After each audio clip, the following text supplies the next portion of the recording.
again. Good evening to our second panel session of effective club leadership. Now, I will introduce our DG, Soraya Warner Gustav.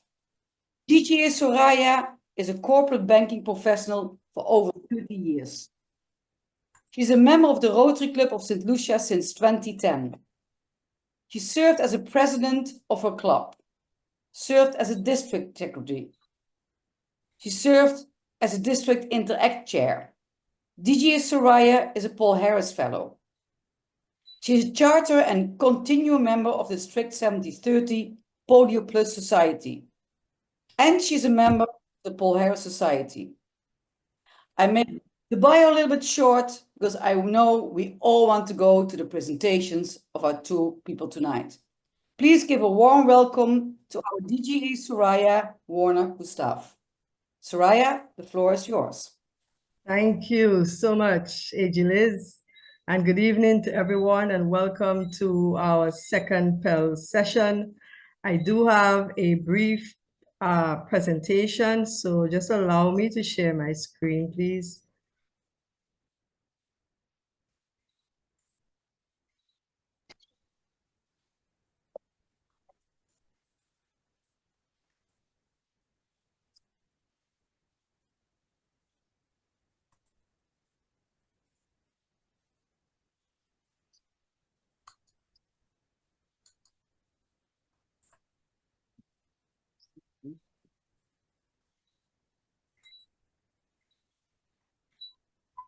Thank you again. I would like to acknowledge the past district governors on the call, in particular, PDG Lara, who is our featured presenter this evening, and who will be more formally introduced later in the program. I also want to acknowledge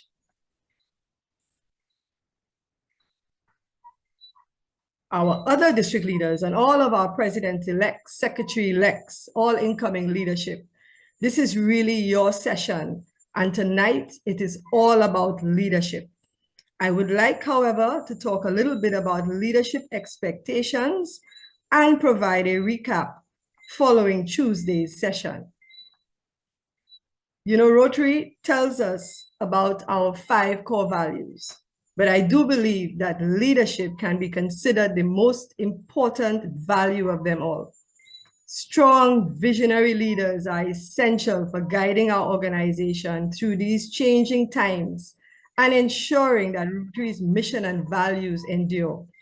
So as we move through our discussions this evening, I would like to encourage all of our leaders on the call to lean in, to embrace their leadership roles, and to fully reflect on your why. Why Rotary? What is inspiring me to lead right now? Am I ready to lead? Am I ready to lead with passion and purpose? And if not, what do I need to close in on these gaps? Leadership in Rotary is not merely about holding a title or position. It is about leading by example, inspiring others, and taking initiative to address pressing issues.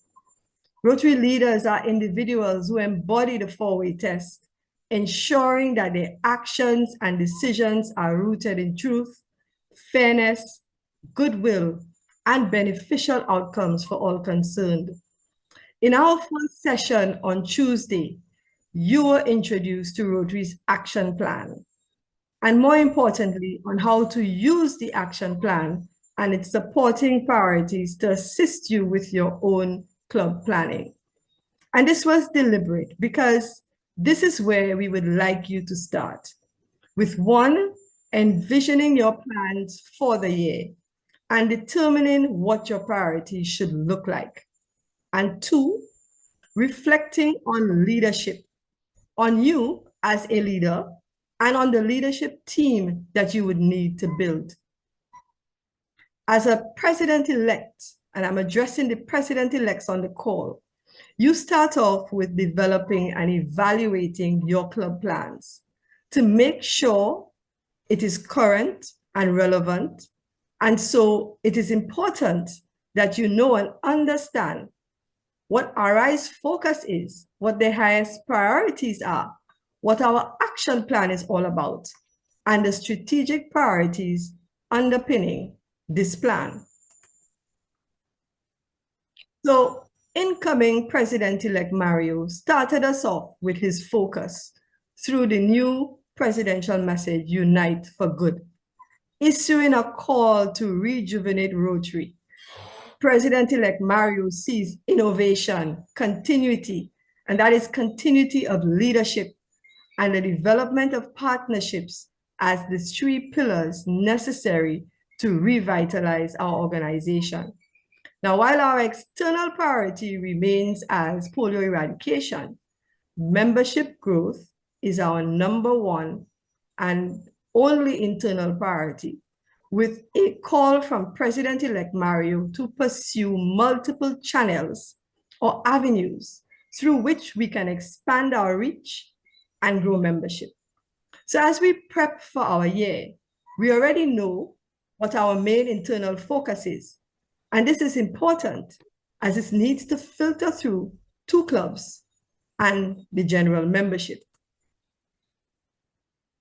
So here we have our strategic priorities. And you will recall, we touched on this on Tuesday, but it is shared here again to provide broader context for you, as we want you to get comfortable with these priorities, such that you can engage your clubs confidently and use these to drive your planning and activities. So that as you plan out your year, under enhanced participant engagement, for example, the question becomes, how can you create a club environment that adds value to your members? You want to take the time to understand their needs and how they would like to be involved in the club. Expand our reach. Think about how you can collaborate with new groups, which could make your club more appealing, which could encourage a diverse membership base and expand your capacity to serve. Increase our impact. How can you measure the results of your service projects? Doing so will help you see the impact your club is having and ensure that projects add value to the community. Increase our ability to adapt. Are there opportunities to streamline how your club operates? Do your activities add value? Evaluating your internal processes, your activities, is essential to creating a strong foundation for innovation, sustainability, and growth. You would already be made aware of the changes in Rotary Club Central to capture these priorities, which, as indicated before, is in an effort to get all of our members comfortable with the language and the approach that RI is now taking. So letting you know here that resources on the action plan coming off of Tuesday's session will be shared with you in the next 3 days. We now move on to your roles and responsibilities as club leaders. The responsibilities indicated here are as advised by Rotary International, and additional information can be found on this on the Learning Center. And we will discuss this more deeply at our in-person PELs. But immediately it is clear that as club presidents, you are expected to lead in every area of club business. And so the responsibilities are to lead your club, oversee your club's finances, guide efforts to attract, engage members, develop your club's public image strategy, promote the Rotary Foundation, and lead service efforts. All of this is, of course, managed through your club officers and committees, but you are the leader. And according to Simon Sinek, you are the CEO of the vision that's been outlined for your club. You would be aware that Rotary is experienced at and through the clubs. And so it is super important that we lead effectively so that we can have thriving and successful clubs. Recent Rotary surveys suggest that there are a couple of factors impacting the club experience, which is why our members leave. One of them actually is confidence in club leadership. And so it is necessary that we as leaders give thought to this area, hence the session today, where we look at effective leadership and how we can help you succeed. The other factors are meeting enjoyment, personal growth opportunities, connections, that is relationships in the club, and meaningful service. Now, managing the overall club experience will be further discussed at our membership sessions, both virtually and in person. But this evening, we focus on leadership and how we can support you.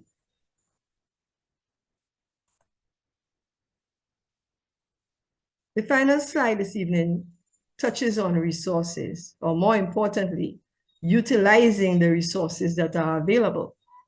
Rotary is providing significant resources on My Rotary on the Learning Center, such that we can have the necessary knowledge to manage our roles. Let the Learning Center be your go-to. There are so many practical tools available there to help you be effective in your roles. But not only you, your entire team. There is something for everyone on the Learning Center. And unfortunately, when we look at the Learning Center reports, the statistics in terms of usage, there is really a very poor showing from our leadership, our club leadership in particular. President-elect Mario is encouraging us to be the best qualified team of volunteers. For you club presidents, I ask that you ensure that your club members get involved, get into the Learning Center, and take up the courses that are available and are specific to their role. As a club president, I'm asking that you ensure that you complete the club president courses for your role by 20th April 2025. This was a very, very short presentation and intended really to set the tone and to do a recap of what we touched on Tuesday. So at this point, I thank you for your attention and I hand back to our facilitator to introduce PDG Lara, who will present on effective leadership. Thank you so much. Thank you, PDGE Soraya. And I'm happy that you had a short presentation, so we are great in time. And I would like to take also the opportunity to welcome everybody who came a little bit after 7 o'clock. We don't mind, but please try the next time also to be on time. We try to get our sessions within the 90 minutes to also facilitate you. So please try to be on time. If you have the possibility, turn on your camera and use our background. Now I'm going back to the introduction of our speaker of tonight, PDG Lara. She's well known for her business networking skills and committed to philanthropy, Lara Contel Thomas. She's a leading HR and recruitment service participant in Trinidad and Tobago, with more than 30 years experience.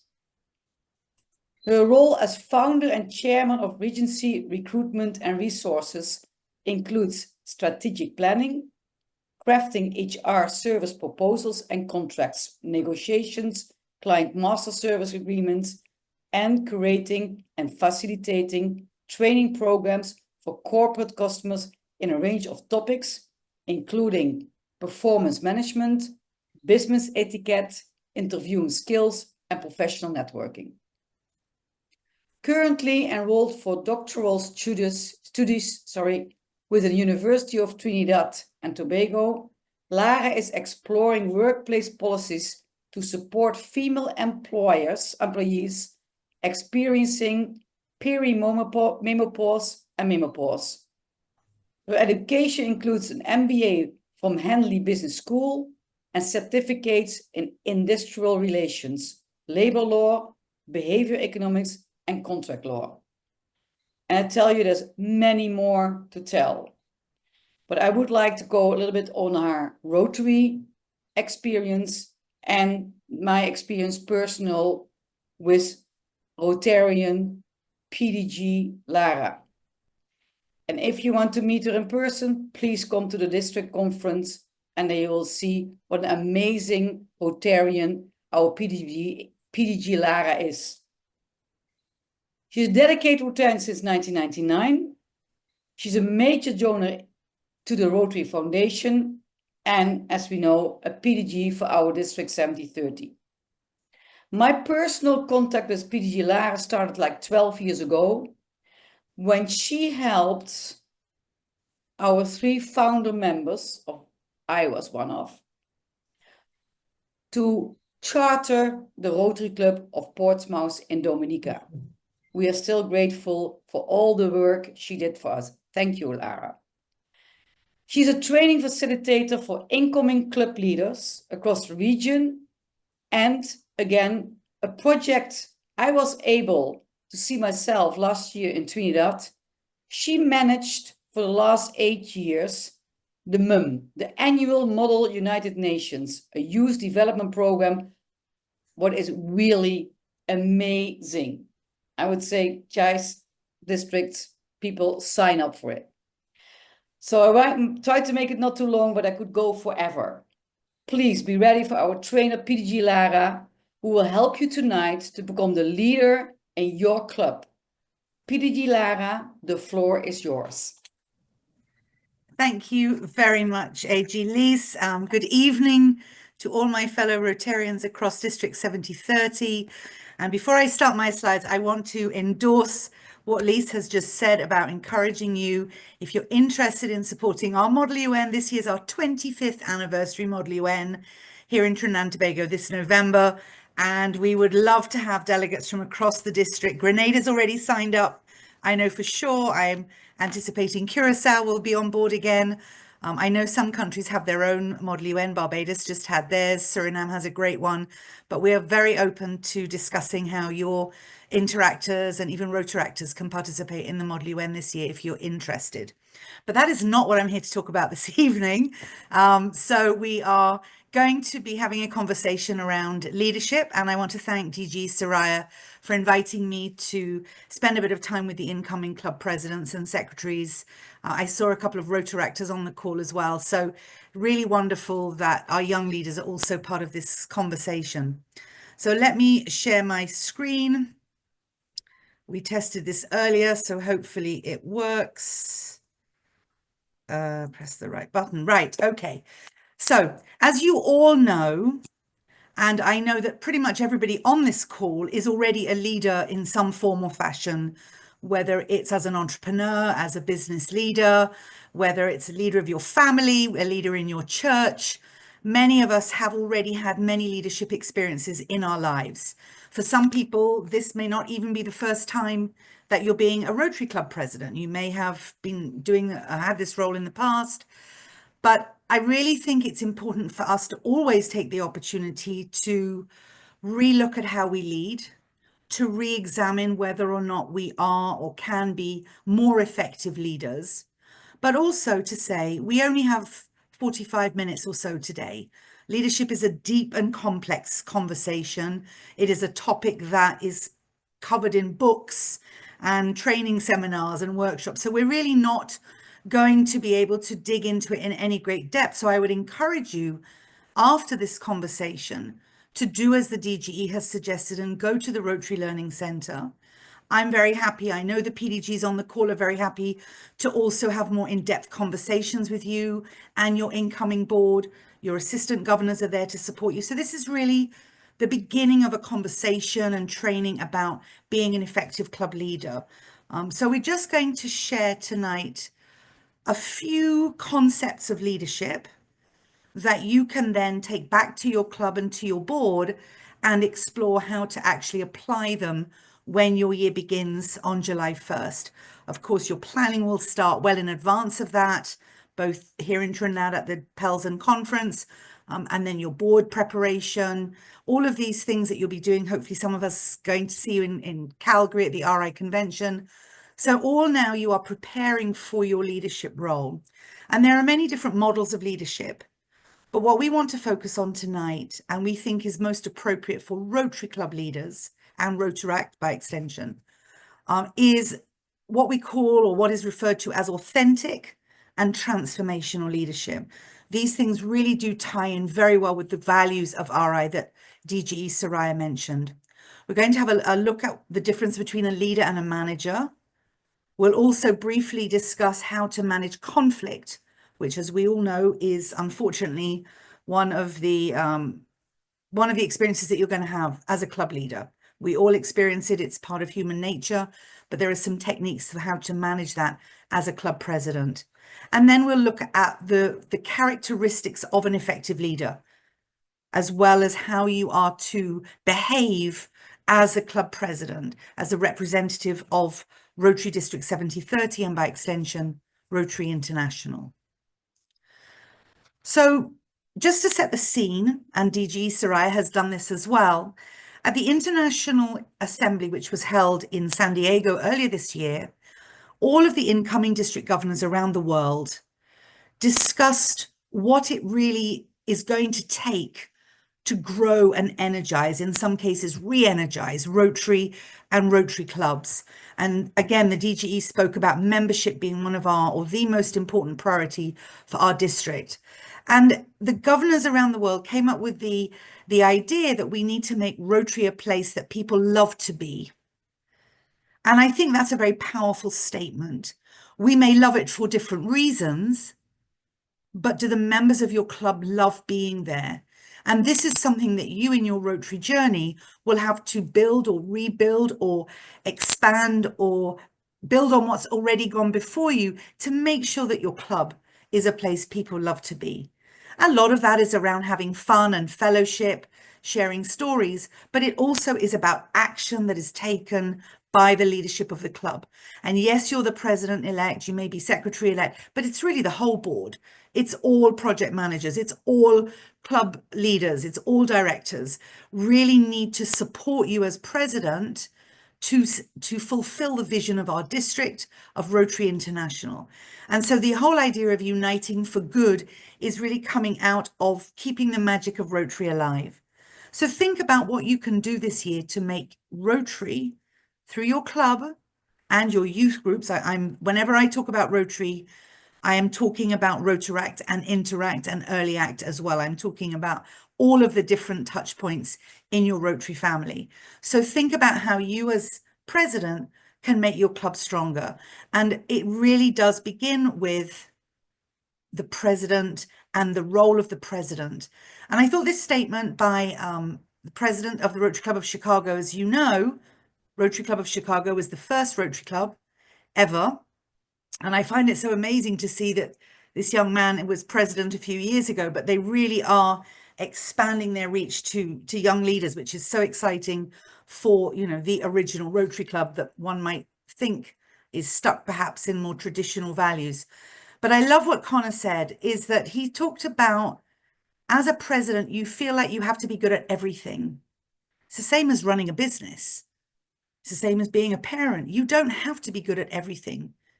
You learn what you're good at and what you don't do well, and then you look to other people to help fill the gaps. But I also would add to that to say that part of your leadership journey as a club president is also learning new skills, building in areas that you're perhaps not very strong at. So one of the things that I talk about a lot and I'm very proud of is during COVID, I was on the board of my club, but not the president, but I taught myself Canva during COVID. I think many of us did. And it is the most phenomenal platform and I use it almost daily. And in fact, if somebody would pay me, I would do that now as my full-time job. But I was not somebody who was very graphically oriented or artistic. And yet I taught myself this tool and I use it regularly. still use it for my club, I use it for my company. And so you can learn new skills. And that, I think, is something that is very exciting about the technology that's available to us, that we can learn new skills all the time. So just because you're not good at something doesn't mean you can't learn to be, but also draw on the strengths of the people around you. Really understand the skills and the talents in your club and tap into that to build the best club to achieve your goals. So let's think first about being an authentic leader. PDG, Excuse me, Lara. Lara. before you continue. Not changing. Yes. My slides are not changing. No, no, I sent you a message. Okay, are they changing now? No, it's Boy? the same first line. Okay. Could we end? Yes, and just reshare in whatever version you're able to share in easily. Yeah, okay. Is it changing now? Stay still. It's still the same If I word. may, at the top left, you have from beginning slide or from current slide. Click either of those two. Yeah, clicked it from current slide. Are you Or- seeing the key to being an authentic leader? Yes, Yes, yes. that's correct. Okay, well, keep me on. I can't read messages, sorry, so you'll need to shout at me, and that's fine. I'm being truly present. I'm leaning in, DG Easter. So if you need to shout at me, that's absolutely fine. Okay, so being an authentic leader, and I think this is something that really does help us as Rotarians to understand what our values are. Rotary values are very clearly defined, but have we also defined the values of our club? Have we understood the impact of our own values, and do they align with Rotary values, but also the impact of those on others around us? So, I mean, a classic example in Rotary that many of us will have experienced is misogyny. And, Rotary is an organization that is fully committed and has embraced DE&I, and I think very proudly so. But if as a club leader, you don't also share those values, then there may be an opportunity for you to work on understanding that this is what the organization reflects and values. We value those values. So you have to work to, I think, be mindful of how your values impact others, but also look and understand why perhaps if you don't share a particular value, that may be something that you need to work on. So being an authentic leader is really about being honest. It really starts with understanding who you are, what's important to you, what your principles are, focusing on being honest. The first tenet of the four-way test, is it the truth? And I actually got called out on this today on social media by one of my governor classmates in the United States on something that I posted on social media that turned out not to be true. And a good lesson for me, I think for all of us to, especially in today's climate, to be mindful what we share and what we post, especially as a leader. So it's really important to take the time, do the work. Sometimes it's emotional. Sometimes it can be difficult to receive feedback.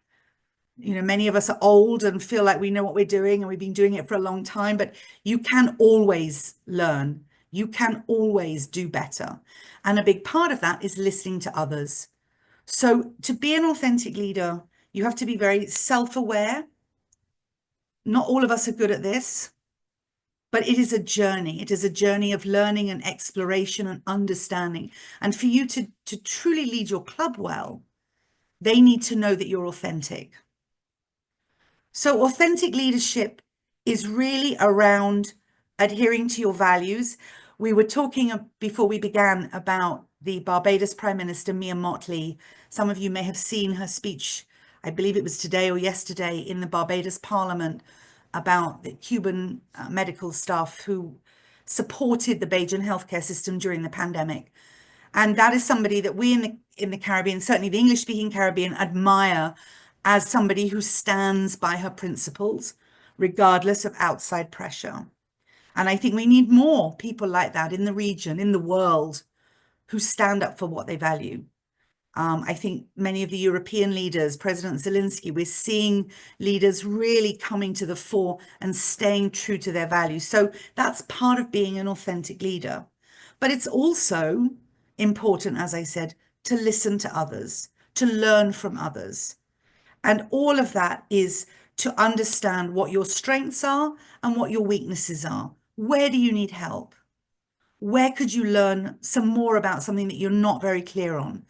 And again, I want to reiterate the call to reach out to the district. There are PDGs, there are AGs, there's foundation chair, there's all sorts of people in our district who are there to help and support you in areas that you may not have all the answers. So then building on being an authentic leader is the idea of being a transformational leader. And this is really about moving people in a particular direction to transform the club, to build something that is powerful and impactful and sustainable. So this is all about how do you motivate volunteers? Not an easy proposition. Lara, it is still at authentic leadership. Oh, okay. Well, I don't know what to tell you, folks. I'm sorry. I'm going to go. If I may, PDG Yes, Lara, please help when me. you Please help share, me. you will see when you share, you will see another screen that has different windows. Choose the one that says your presentation name and slideshow. There you go. Very good. Is it changing now? Yes, Yes. it's at the transformation leader. Okay. All right. Good. So clearly I'm taking the feedback, trying to recognize my strengths and my weaknesses. Okay. So transformational leadership is really around motivating your leaders to follow you, because of course you can't be a leader without followers. But it's about expecting that everybody is going to perform at their best. So you're motivating people, you're influencing people, you are considerate of their situation. But at the end of the day, going into this, it's important when you begin your year to believe that your club can be the amazing club that you want it to be, and that everybody in your organization can perform at the highest level. It's some people are going to need coaching, some people will need support, but at the end of the day, it's really important to motivate them to want to achieve at the highest level. Did my slide change? Yes? Yes, it is. Yeah. Yes. 8 statements. It's just there, the boxes earlier. Nice, good. All right. I feel like I shouldn't touch it now, but I'll keep going. So some of the questions that we ask ourselves when we think about whether or not we are a transformational leader, so building on our authenticity, then to move to being transformational, is really whether, for example, we have experience inspiring others, maybe in our organizations. Many of us may belong to sports teams or alumni or other sorts of clubs and organizations. Most Rotarians, as we know, do not just belong to Rotary. Many of us are involved in many different things. So are we inspiring people in other parts of our lives? And how can we now bring that talent into our Rotary Club? Do we understand that people in our club look to us to do something so that they know that you would never ask them to do something you wouldn't do yourself? And again, many of us have been in the trenches. We have worked our way up through our organization, so people know that we're willing to do the work. But we also want to inspire others by showing that we'll get down with you and do the work. And do we also understand that we are positive, energetic, people like to be around us, people are inspired by us? All of these questions are important to understand whether you're an innovative leader or not, or a transformational leader. And if the answer is no to some of these, then that's an opportunity for growth and learning and improvement. So you don't have to be Barack Obama, right, or Nelson Mandela or Michelle Obama to be inspirational, transformational. You don't have to be loud. You don't have to be boisterous. These things can be done in a quiet way, but they still are positive and they influence change. And remember that DGE Soraya spoke about the focus that RI President-elect Mario had shared with the district governors-elect and with us here a couple of weeks ago: innovation, continuity, partnerships. And I love the idea of innovation in Rotary. That is something that we really have to harness our energy to and do a lot more and a lot better. Did my slide change? Leader versus manager? Yes. Good. Nice. Good. Okay. And so then we have the conversation about whether we are leaders or managers. Again, in our organizations, sometimes this is quite clear. You might be the business owner or the CEO or the chairman of the board. And then you have people in your organization who have a job title that specifies that they are a manager. But in a Rotary Club or any voluntary organization, it's a slightly different proposition because it is a shared responsibility. Even though you're the president, you really do need to surround yourself with other leaders. You should be looking to grow leaders within the club. Succession planning, as we know, is a big challenge for many of our Rotary clubs. So the idea of the vision comes from the leader. District, so it comes from the RI president down to the district governor, through the AGs, down to the president, and then push down to the club. But really, we all have to work together to achieve that vision. So the team defines how we're going to achieve that. We're going to brainstorm around how we're going to achieve the goals that we've set. So the managers of the club then are the ones who turn that vision, those ideas, into actionable items. So this is where you will have a strategic plan as a Rotary Club. Your 3-year plan, what are some of the targets that you're setting yourself? Some of them will be defined by the district. Others you may have defined as a club that has been doing a certain number of projects year after year. This is where you allocate your resources. You have budgets set. So the president of a Rotary Club is a leader, absolutely, but also has a certain number of managerial responsibilities because this is a team effort. So the managers of the club, you may consider your board, you may consider your project team leads, and they have to support the vision, but the president also has to be able to understand and work with the team to do these things to achieve the vision of the club. So some of the different characteristics or responsibilities of a manager versus a leader. And again, I think that the president of a Rotary Club straddles both. We have a foot in both camps, as it were. The leader, of course, is all about innovation, developing the club, building people, building leaders, where the manager might be somebody who is more focused on getting things done, getting the budgets, focusing on club structures and systems and training and so on. But I do think for the board of directors for your club, it's important to understand where people have their strengths, where there are opportunities for learning, so that we can all, as a board of directors and you as the president, really excel in all of these different areas. But leadership is fundamentally action. It is about acting in a way that inspires, encourages, and engages other people. You have to walk the talk. It will be a lot of work. It will be a tiring year. But trust me when I tell you that it also will be one of the best years you have in Rotary. If you can really harness your team's energy and potential to achieve the goals that you've set for yourself and that the district has set for your club, it will be an amazing year. And I think it's important as well as a leader to think about what's your legacy going to be at the end of the Rotary year. How do you want to be remembered as a club president? So you've got 12 months. What are you going to do to inspire, to enable, to engage the members of your club in such a way that at the end of your year, they are absolutely devastated that your year has come to an end? Or are they going to be, I wouldn't say celebrating, but pretty glad that it's over? So this is an opportunity for you to leave a legacy in your club.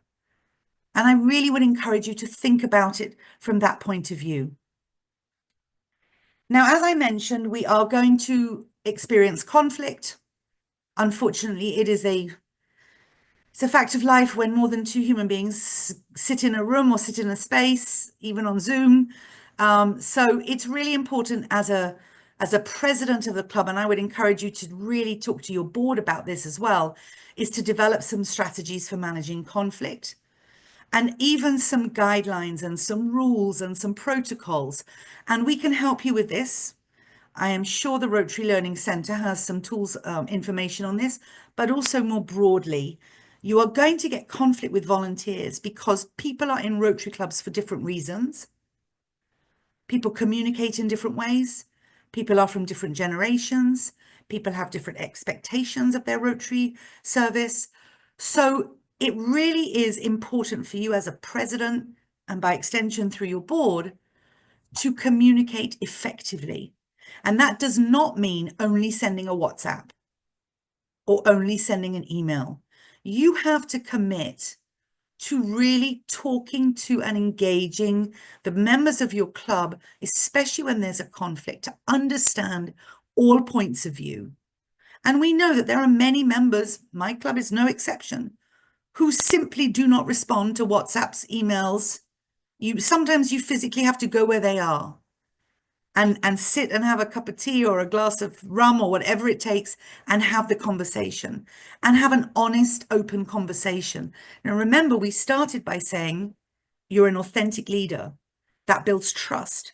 People will not share with you if they don't trust you and they feel that they can speak with you in confidence. So it's an important part of building trust is that open, honest dialogue. And then, of course, bringing the parties together to collaborate, to brainstorm, see whether we can share some ideas. It's not necessarily going to be a win-win, but as anybody who's done negotiations will tell you, it should not be a lose-lose either, right? So you're looking for perhaps some sort of compromise. And that's really important as a strategy for resolving conflict. Rotary clubs cannot prosper if there are cliques or there's conflict or one side of the club is having a problem with the other side or particular groups. These sorts of things are so toxic. I've even seen it on boards in my own club over the years. I am sure there are many of you that have experienced conflict. We know that some new clubs have formed because of conflict. So you may lose members. But remember that we have a bigger purpose. There is a bigger purpose to what we're doing.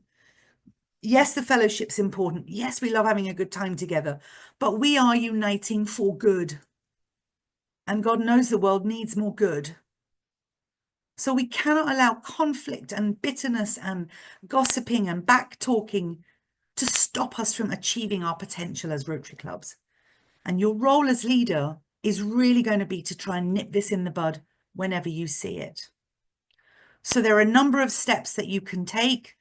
Again, I'm not going to spend too much time on this because I'm sure many of you have done conflict management and resolution. But if not, if this is something that's happening in your club on a regular basis, go and ask for help. Maybe there's somebody in another Rotary club. Maybe there's a professional outside Rotary who could come in and help mediate what's happening in the club. It's really about building a club that collaborates, that shares achievement and understands that when one thrives, you know, we all thrive. There is a very famous expression by a Trinidadian, I don't know if she was a singer or she was a choir mistress, but she says, she always used to say that until all have crossed, none have crossed. Speaking about, you know, the rights of different marginalized groups and so on. But I think that really applies to Rotary as well. We all have to be in a good place. It can't be that half the club is working and the other half isn't. Or, you know, 2/3 of the club are happy and a third is not. And I'm not speaking from a place of perfection because my club has problems too. And we are hopefully going to be working through them. But it's never going to be perfect. But you really want to work towards getting everybody to cross, because that's how we achieve our goals. And the way that you do this, as we began, is to think about how you act, how you behave. And a big part of it is to remember that people are watching you, especially your young leaders, your Rotaractors and your interactors, your sponsors, your partners, the government agencies that you partner with. All of these different groups are watching you as the president to see how you behave, but most importantly, your members. And I think it's important to start with being accountable, taking ownership of your work, including your mistakes. If you mess up, own up, ask for help, let people know you made a mistake, but you're working on it. You know, there's a lot of training out there available for crisis communication now. Many firms have experienced massive crises and not handled it very well. We've had many examples right here in Trinidad. And so I do think a big part of that is how you communicate. I made a mistake. I'm taking ownership. I'm going to fix it. It's that accountability. You cannot say, you know, it wasn't my fault. It was somebody else's fault. That is not what leaders do. You have to inspire people to trust you, and people can only trust you if they feel that you have integrity. So that's also, of course, about doing what you say you're going to do, keeping your word, being somebody that others can rely on. So if you tell me as a member of your club that, you know, you're going to give me a call tomorrow morning, I expect a call. Or you're going to send me the budget by the end of the week, I expect it by the end of the week. I know we're busy. But you cannot lead effectively if people can't rely on you. And then thirdly, being empathetic. This is something that I have struggled with. I know Tanya and I have had this conversation. I'm not naturally a very empathetic person. I'm very impatient. And COVID taught many of us as business owners and leaders the value and the need for being more empathetic and listening to people and understanding people's situations and really trying to meet people where they are and be kind. Again, the four-way test. Is it beneficial to all concerned? It is a difficult thing to do because you've got things to do, you've got projects to get funded, you know, we've said we were going to do it, let's get it going. And you might be that sort of person, but not everybody is. So empathy is a very important characteristic for an effective Rotary Club president. So think on those. Again, may not be your strengths, maybe something that you need to work on, ask for help, ask for support, or maybe there's somebody else on your board that really is strong in this area that could take some of that. As I said at the beginning, you don't have to do everything, but you have to make sure that everything is done. And one of the key tenets to any successful organization, project, team, company, you name it, Rotary Club, is communication. This is something that we absolutely must pay more attention to. You can, as I said, I'm terrible for sending emails and then getting annoyed when somebody hasn't replied to me in 3.2 seconds, because I tend to be very OCD about emails. And I know not everybody's like that. I'm learning that not everybody's like that. My club always mocks me because when I was secretary, they would get the minutes from the board meeting before they'd even left the Zoom room or gone back home, because I would do them as we were doing the meeting. But that's my style. But I have to also appreciate that not everybody's like that. So it's about building relationships, understanding people where they are, how they communicate. And this is going to help you with membership retention. Because if members feel like they're being listened to, they feel like the leader of the club really does understand them and communicates in a way that's meaningful and impactful, they're going to stay and they're going to love Rotary. And that's the challenge, right? Is how to get Rotary, or to rebuild the club or build the club into a place where people love to be. So making sure that through your secretary or PR chair, whoever it might be, that you have regular contact, making sure that your club members know what's happening, whatever mechanism that is. We do a mix of in-person and virtual meetings. Some clubs have gone back fully to in-person. Some are fully virtual. There are newsletters, there's Facebook, there's all these different tools that you can use. But it's really about building that engagement, because that leads to retention. So it's one thing to bring new members in. Fantastic, we need to do that. But you also have to focus on keeping and engaging the members that you do have. So that is a very important thing. It's much easier to bring new members in when your club is a happy, lovely club where people really want to be. So we communicate effectively by understanding or making sure that all of our Rotarians understand what is expected, the roles. One of the things that I found insightful in my club a few years ago, we had a number of new members join, fabulous, fabulous Rotarians, and very quickly joined the board, which is exciting for us. And we did not have job descriptions for the various roles on the board. We did not only not have job descriptions, we just sort of had a one-liner about what the job was for in our bylaws, but also more generally around how the board operated, the roles and responsibilities of directors. So we have been working on a kind of a manual for the board that I think is really going to be helpful. So I've been on the board for 100 years, so I know, but it doesn't mean that somebody new joining the board automatically will know. So part of your job as a leader, building your board, your team, to make sure that they understand their roles and responsibilities. Clear communication. Okay, coaching is a key part of your job as well to build future leaders in the club. We talked about resolving conflict, promoting collaboration. One of the things that we have done in our club a few times is asking more experienced senior members to interview our new members and do their classification talk together. And it's a great way for a new member to connect with I'm not going to say older, a senior member, and for the senior member to meet new members, because again, we're doing so much virtually that we've lost some of those personal connections. So that kind of collaboration, looking for opportunities to bring different members of the club together to work on things together, I think that's going to be a very powerful way to build an effective club. And then as a club leader, celebrate your wins every month, every quarter.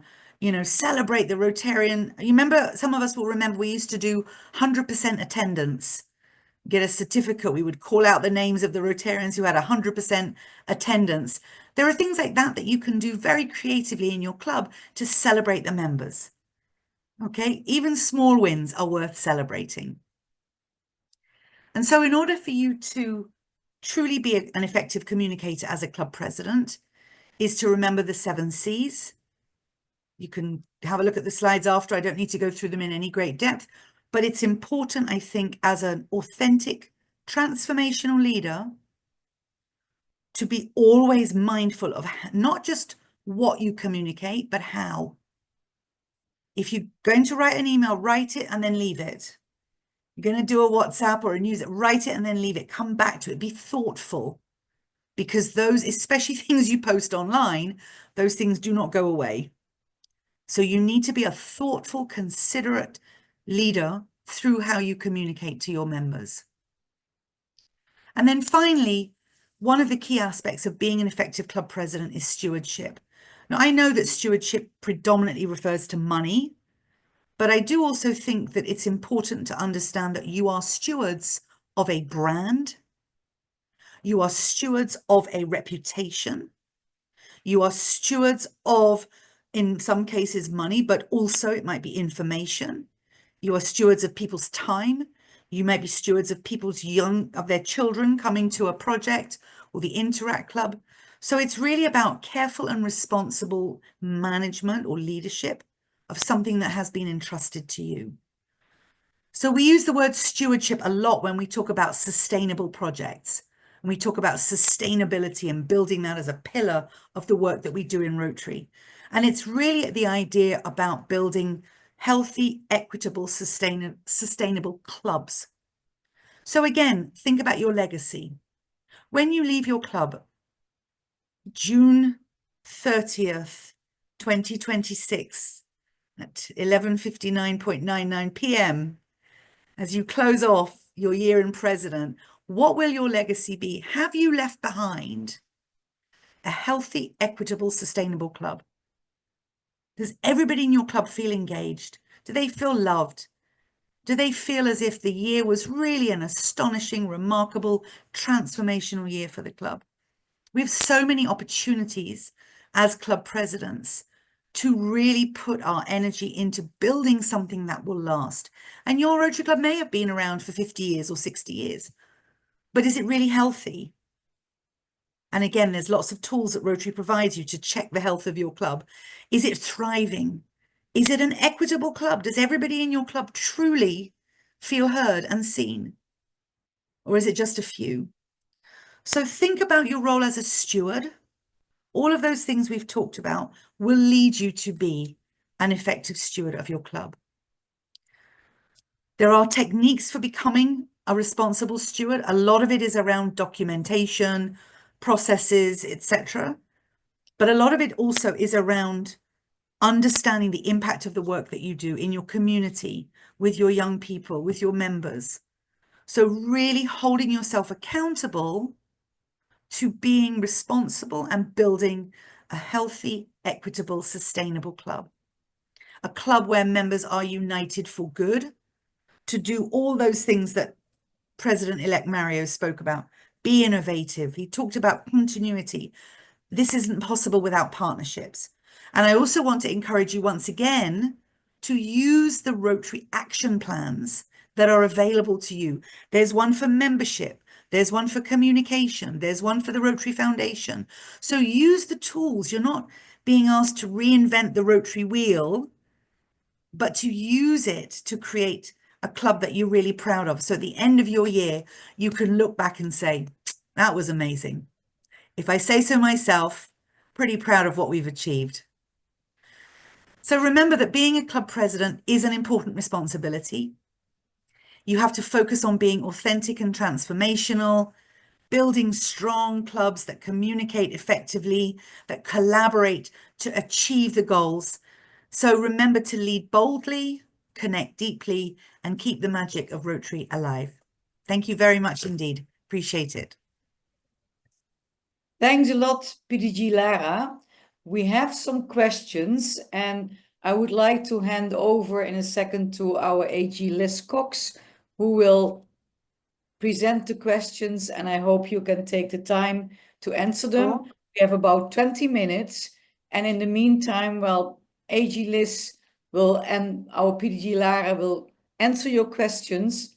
I will try to post the QR code for our evaluations, because it's very important to help you all to be better. We're all learning, also your committee who's trying to do the PELs. So thanks a lot. And I go to give the mic to AG Liz. Thank you, Liz. Thank you, Lara. Thank you, Lise. Thank you, AG. Please. Amazing, Lara. Amazing. Thank It's you. useful, very useful points. We have some questions in the chat. First question is, how do you get the young ones to take up leadership roles? And I've seen some of that myself in terms of, especially Rotaractors coming into Rotary. Sometimes they just the energy seem to dissipate. So the question is, how do you get them rallied up? Well, I think it's important to, well, first of all, understand what their expectations are of being a leader, because remember that our Rotaractors who transition, for many of them, they don't have the control of their time that we may do, those of us that are more senior leaders. Many of them may have young families. So it's important, I think, to manage expectations early, so you know what they can give and what they can't. And then I would suggest connecting their leadership to what they're passionate about. So if, putting, for example, a former Rotaract or a new young Rotarian in charge of, I don't know, the budget, the finance, where they really, really want to work on an environmental project, you're probably not going to get the best out of them. Now, that's not to say that they can't learn to do budget, and we shouldn't all be able to do many things in Rotary. But I think if you want the best out of your leaders at whatever age, it's important to understand, I said communicate, understand what their challenges might be, what their expectations are, and then try to connect their passion and why they love Rotary with the work that they're assigned to do. May help. All right, thank you. Manage expectations, very important. And we have a question from Dominique. She's asking, how can you help persons prevent leadership, especially to prevent burnout? There's a lot of good alcohol in the Caribbean that I would recommend. I think, you have a nice pina colada on the deck after work, Lise, yes? Yes, ma'am. I think you do have to, again, as I said at the very beginning about being authentic, right? You have to know your strengths and weaknesses. So you're no good to anybody if you're burnt out. Seeing Waddy frowning at me. Hey, Waddy.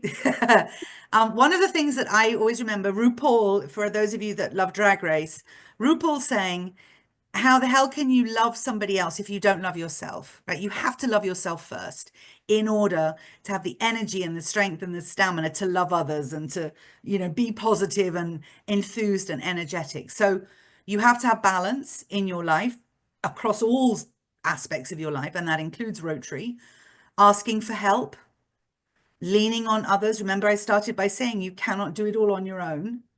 And it may even be strength. It may even be somebody from another club that could help you. It may be somebody from the district team. And then really finding time at the end of there are times where you can say no.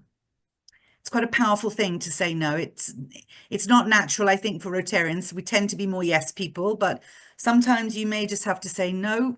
You know what? I need to take a break for 24 hours or a weekend. But you've got your board there. You've got your club there to, it's really important to lean on others to get the work done. You can't do it on your own. All right, thank you. Well, I had a question in terms of intergenerational challenges, because I know that especially for the older clubs, the traditions are something that the older generation or the more seasoned Rotarians hold on to, but then there's the younger ones that are coming in and there are often clashes. So what are some tips you can share on how we manage?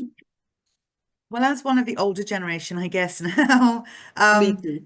yeah. And I remember when I joined Rotary, I mean, I was only 27 when I joined Rotary. So, should have really joined Rotaract, but didn't know anything about it back then. And there were a lot of much older members of the club who were very stuck in their ways. And it really, I think, was important. And I'm saying this in hindsight because I did not do this at the time, I recognize.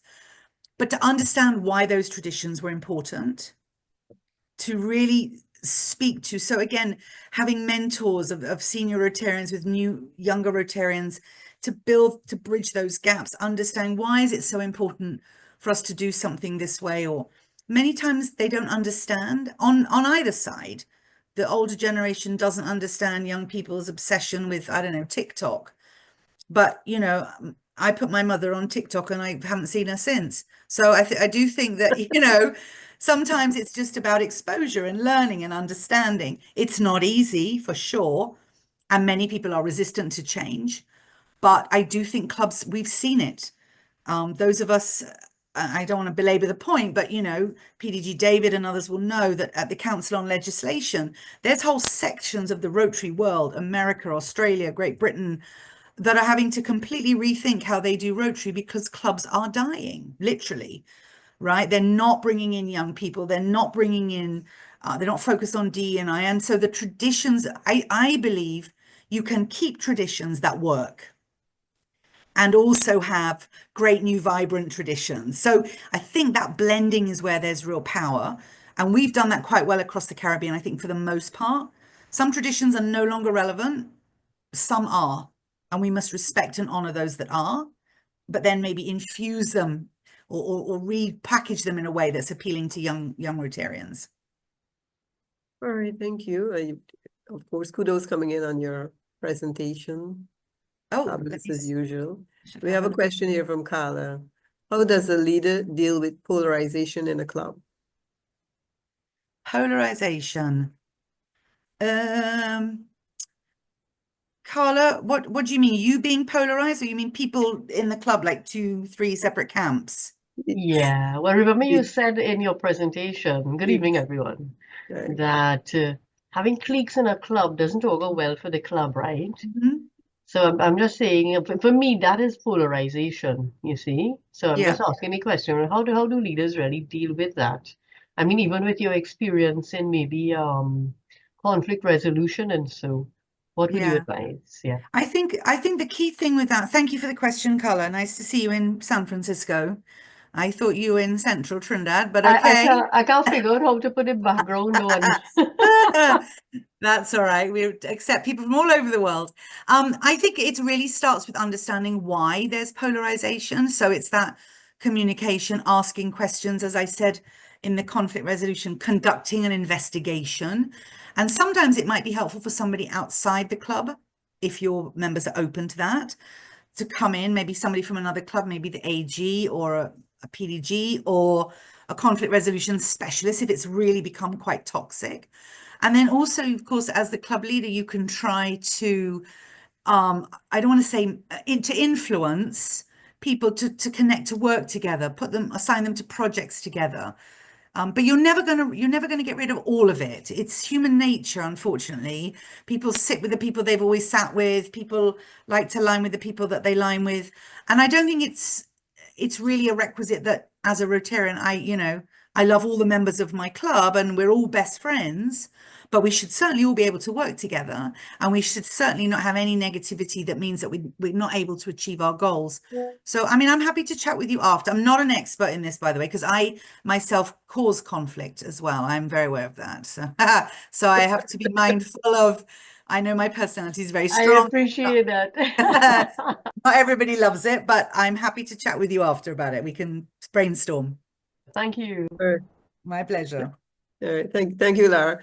I don't see any other question. Clearly, your presentation was lucidly clear, but I'm sure persons who may have questions, you can always reach out to PDG Lara or Sure. the learning team for any clarity in any particular area. I think most So people I'll have it, just but I'll put my email in the chat. hand back to Liz. Back to you. Thank you, Liz.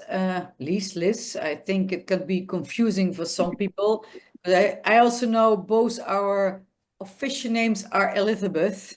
Well, Liz has Elizabeth with a Z. I have Elizabeth with an S. Thank you, PG Lara.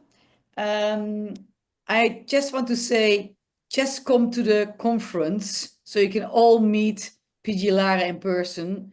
And if you think about questions, ask them while you're there. I hope that our DGE, Soraya is still there, because she's not supposed to come up till another 10 minutes. But I think Here's another question. if we have another question, do you have another question? There's another question, yeah.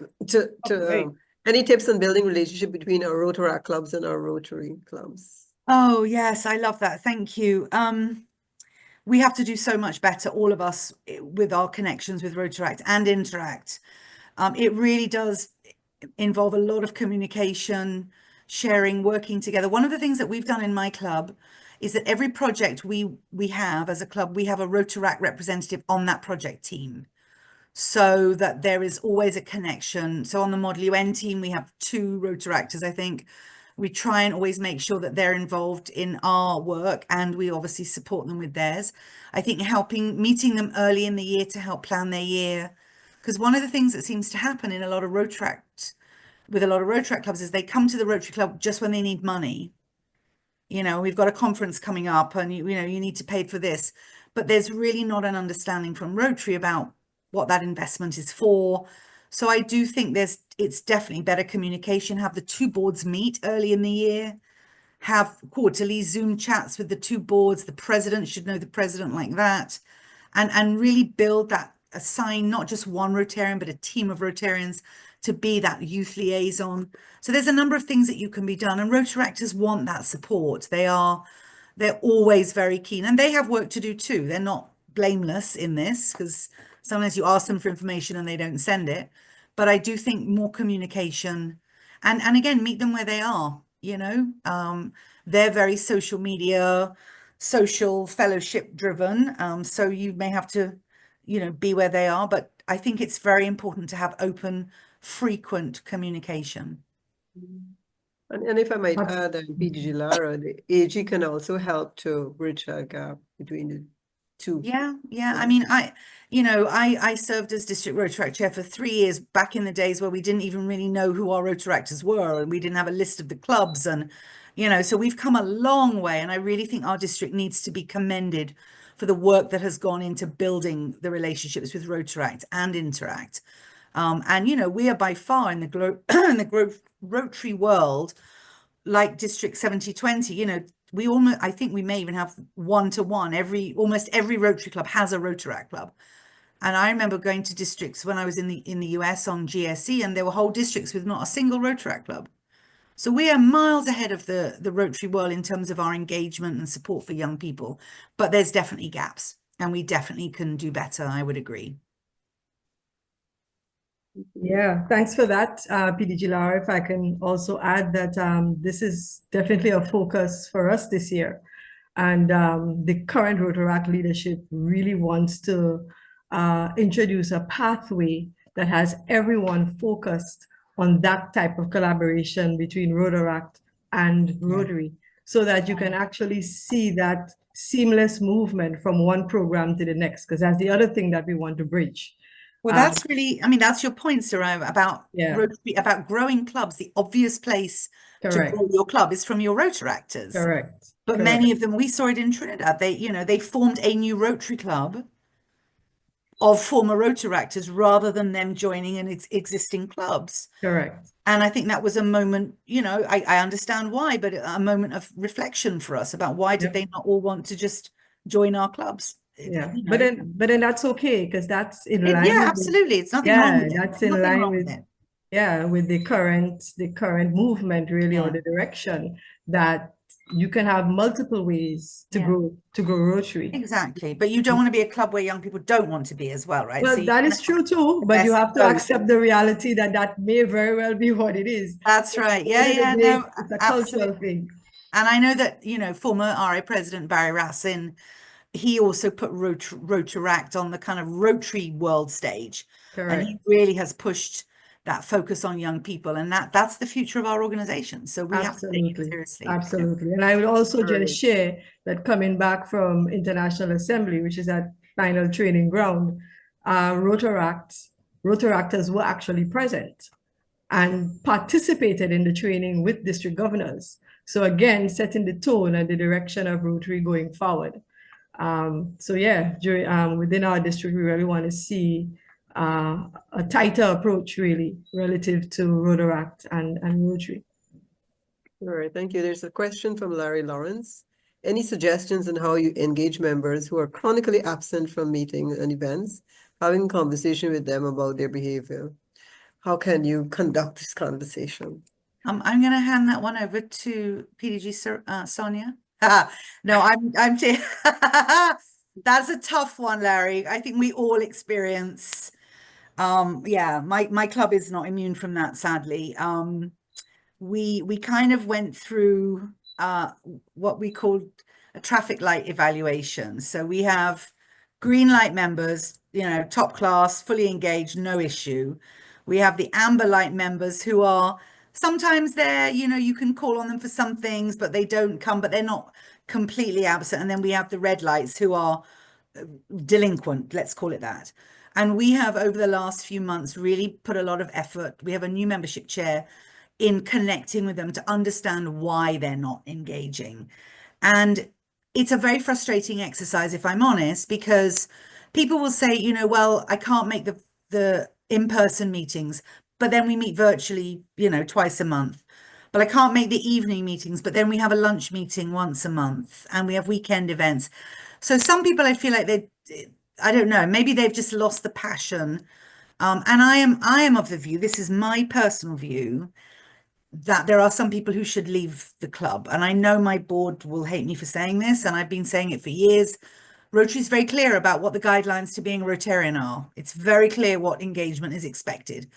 But it's important to understand where that person's at in their life, what's happening at home, what's happening with their business. So not everybody will engage at full steam all the time. But I think if you honestly have, a few members who are really not doing anything of any consequence, it's to have those conversations. I had a meeting with the Rotary Club of one of the Grenada clubs a few months ago, and we actually devised KPIs for Rotarians and looked at all the opportunities, all of those touch points. For those of you who do customer service training, you know that there's the customer experience and the customer journey, and there are multiple touch points where you can influence customer behavior, kind of like that, but from a Rotary perspective. Very insightful to see you in a 365-day year, you have probably got 100 opportunities to engage your Rotary Club. Online, in person, donations, attending fundraisers, being at a fellowship, district conference, whatever it might be. And you can't do any of them. I think I honestly, and this is just me, I'm not speaking for the governor-elect, but I do think at this point, a conversation has to be had with that person. Maybe a leave of absence is better if you're dealing with stuff in your life. And life happens, I get that. But there also is a time maybe that person is not right for Rotary, unfortunately. And I know we're supposed to be growing, but we don't want to grow with people who are not adding value. Yeah. I don't think. All right, we have another question. We still have a couple of minutes more that we can touch on this if you can. There's a question on interfacing with members who have different religious views with reference to different Rotary projects. I presume maybe the alcohol part, while projects align with Rotary and they do not align with their religious views. How do you manage such Okay, members? interesting. Yeah, I mean, again, speaking from experience, we had a Model UN a few years ago where we were looking at the rights of the LGBTQI plus community. And this wasn't Rotarians so much, but we had a few members of our partner group that refused to participate because of their religious traditions. And it was unfortunate because we had some young people who lost out on that opportunity, but I can't force people. I don't think you can force people. You can reinforce the values and remind people of the values and the strategic goals. But, if somebody's dead set against it because of their religious tradition, I don't think you can force them. Maybe there's another way they can support the club and put them on another project. We know that there are Rotarians who don't think women should be in Rotary. So even moving past your religious tradition, there are clubs that don't think women should be in Rotary. So we have challenges. We are human beings that live in cultures that are diverse and have many traditions that we have to overcome. Many of our clubs are in more progressive countries in terms of, the rights of marginalized communities. Others are not. So you have to be mindful of the context. But I think you should also be striving always to make your club more modern and relevant and try and move it forward as best you can, but being empathetic and listening and open. So it's what is it they say? Walk gently, but carry a big stick. So I think it's about, softly, but we're still going forward, right? We can't stay in the past. All right, thank you. Kadesh, I hope that clarifies your question. Please, over to you. Thank you, AG Liz. I think we did a very good session today, and I thank all of you who participate. And please, I tried to put the QR code several times in the chat. I will put it again when our DGE Soraya will have her thank you words. Please try to evaluate the sessions. It helps us to help you better. And that's why we're all into Rotary, to help each other. We are one big family. So I would like to pass the mic to Soraya again. And thanks a lot to everybody. And I will put a QR code to get your evaluation. It takes you a few minutes. Thanks a lot. Thank you. Thank you so much, AG Liz. So really, I have the pleasure of thanking you, PDG Lara, for your eloquent presentation on effective leadership, for sharing your wisdom with us, and actually for agreeing to support this learning seminar without hesitation. Truly appreciate the support that you've provided to us. Leadership is such an important topic, fundamental to us as Rotarians. As true leadership, we know that Rotary members can demonstrate that commitment to personal growth, to ethical standards, and community service, fostering that environment where individuals can thrive and make a significant impact in the communities that they serve. So thank you again for your support. Thank you to the club leadership for your participation this evening. You can expect a more fulsome discussion on this topic at our in-person PELS, and I look forward to seeing all of you in Trinidad next month. I'd also like to extend thanks to the learning team for their support here this evening, the French interpreters, and the technical support from our communications officer. Thank you all so very much for participating in this second PELS session. Good evening.